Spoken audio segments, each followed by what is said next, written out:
Well, as you know, I've been in truck driving school for a little while now, but it's come time where I need to actually be at the school doing truck driving.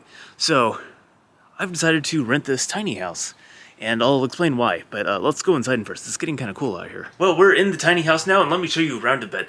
I actually really like it in here. I've always wanted to live in a tiny house, and I found this place for rent near my truck driving school. And so I'm going to be here for 3 months, and by here I mean I'm going to be renting it for 3 months. I probably won't actually be here much beyond truck driving school, but I'll explain all that later. First, let me give you a quick tour. So this tiny house is actually really small for even a tiny house.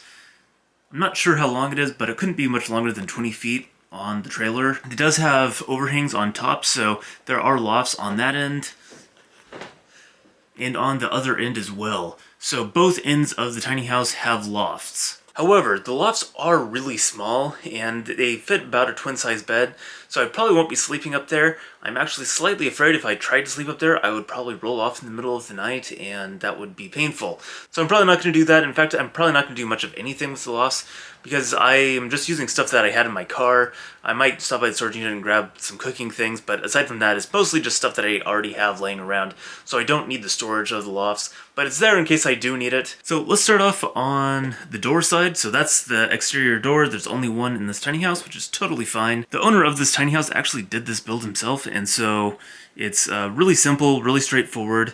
The closet doesn't have any covers on it. As you can see, all of my clothes are just sitting on shelves right there, but it's all neatly organized, so I actually really like it. On this end of the tiny house, also, those shelves double as a staircase to get up to the loft.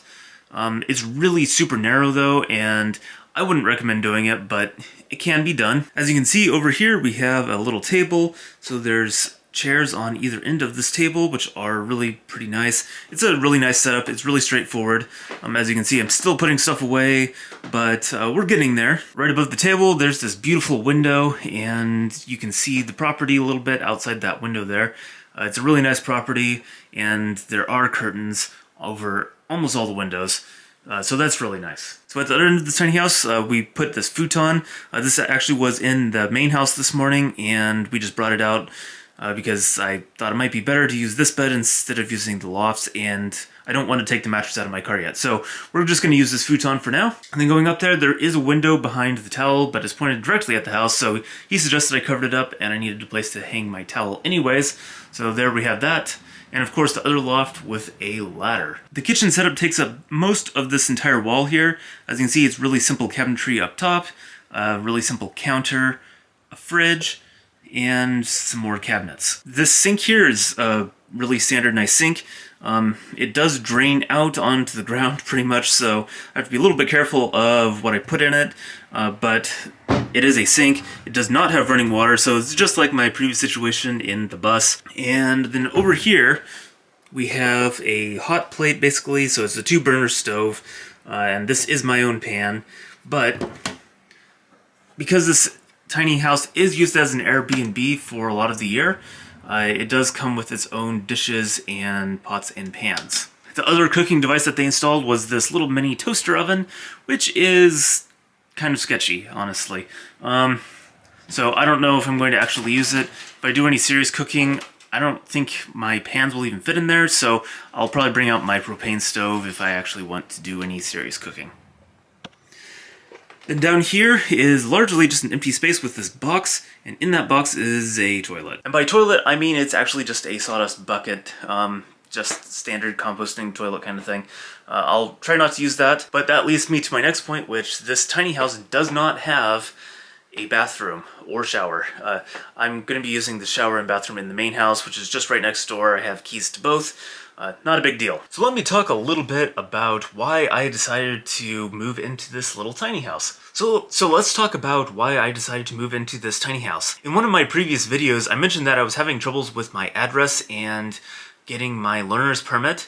Basically what happened was I went to get my learner's permit for commercial driving, and the government sent me a message back. Instead of giving me my physical learner's permit, I have a temporary one, but instead of giving me a physical one, they gave me a notice saying that basically my address wasn't valid and that they were going to cancel my driver's license as well as my permit if I didn't fix the problem. So as soon as I received that notice, I went into the Department of Licensing and I talked to the folks there, and they actually called down to Olympia, which is the capital of Washington, where their headquarters are, I guess, and they talked to them for a while, and I told them exactly what I was doing, where I was living, how I was living, and I figured I'd just let them sort it out, see if they could come up with a solution for me. And they had three main solutions that they could come up with for continuing car life and getting my address sorted out. So option one was to try to get a homeless shelter to let me use their address. Option two was using a church. And the option three was to go find someone like a friend or family member that would allow me to use their address. So homeless shelter didn't make a lot of sense to me. I'm not really homeless. I'm not really in any sort of need of any of their services. And I make way too much money, I think, for them to even consider taking me in. And also, just I don't want to take their resources away from the actual homeless people that really need their services. And so, from what I could tell, I don't think that was even a valid option, but it really didn't fit my situation anyways. My next option, the church didn't make any sense because I'm not part of a church, I'm not really religious at all, and I didn't want to be taking advantage of their services again. Again, I think it was actually similar to the homeless shelter kind of idea, but it just doesn't fit my situation, and I really don't think it makes any sense to do that. And it doesn't solve the problem long term. I thought about using a friend or family member, so I do have a friend or two that live here. And so I thought about talking to them about it, and I also talked to my aunt and uncle. I apparently still have an aunt and uncle that live here for now. And I talked to my aunt and uncle about it over Christmas, and we thought about, how we could maybe make that work. And my uncle did bring up a good point that the government might actually want me to be living in that address and actually have keys and stuff like that. And it's not that they weren't willing to do that, it's just that, again, it didn't make any sense whatsoever for my situation. And so I decided to just kind of set that problem aside for a while because I could still do truck driving school and finish it off with my temporary permit. It doesn't expire until the end of January, and according to the Department of Licensing, it is still valid until the end of January, so I don't really have any issues there either. So I decided I had a little bit of time to figure things out. So I started coming up with a plan because I knew in January I was going to have to go to truck driving school, and I wanted to figure out where I could stay. And the city where my truck driving school is had a long history of problems with, I wouldn't say homeless people, but I mean there's homeless people everywhere, or houseless people, but these people tend to be, a little bit on the druggier side of things, and, the kinds that really trash their area, just don't respect people's property, stuff like that. So they've been kicking out a lot of vehicle dwellers. It is a university town, and there definitely are university students that live in their vehicles. That's no question, that is a thing that happens around here. But those tend to be vans, and I just don't want to take that risk right now. The commercial driver's license is basically a federally run thing, and so it has to use something called Real ID, which is a federal identity verification system thing. So I'm going to need a solution for my address situation anyways, and I don't really want to unenroll from this truck driving school and just go restart somewhere else.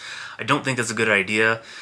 So I decided that I would just rent a place for a few months, and I saw this tiny house for rent. The timing worked out perfectly because it's actually used as an Airbnb, I think, most of the year. But because it's the middle of winter, not a lot of people are up here renting Airbnbs right now. So it works out perfectly for them because they have the place rented out. I did double check to make sure that I can use the house's address as my own address, as a physical address. I talked to them about what I was doing, just made it really clear.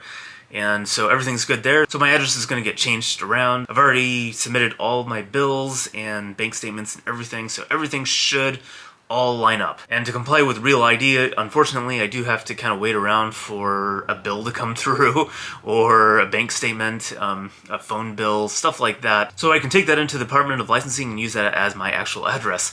Apparently, a lease agreement is actually not considered suitable for verifying that you live at an address, which is completely ridiculous in my opinion, but that's the way Real ID, the federal government, works. So that's what we're going to do. I am going to be in truck driving school for about the next 3 weeks, and then after that I will be working for a truck driving company, and so I don't know exactly where that's going to be, but I'll be doing training and I probably won't actually be in this space much beyond the 3 weeks, but I'm going to need an address just to really smooth out the process.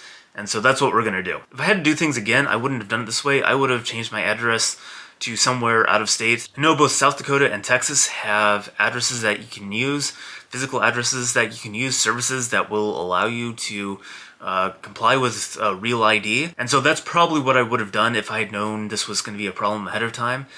But that's not really the situation I'm in, of course, because I already signed up for truck driving school. I've already paid these guys, and I'm already a third of the way through the program. So because of that, we're going to go for the tiny house, and I'm actually really happy that I'm in the space because I've always wanted to try out a tiny house and see what it was like. I'm not really sure that a tiny house would fit my situation, anything that I really want to do. But at the same time, I could use it as a home base, something like that. So it's an option and something I would definitely consider living in the future. If I built my own tiny house or if I bought one, I definitely would not use this kind of layout. I don't think this layout really works for me, but it wasn't built for me. It was built by the owner, actually for himself. He lived in this for a while before renting it out as an Airbnb. All right, so I'll let you guys know how this tiny house adventure is going. I actually really enjoy it. It's going to be a great experience, and it's perfect for my situation right now, and I couldn't really be happier that I'm here.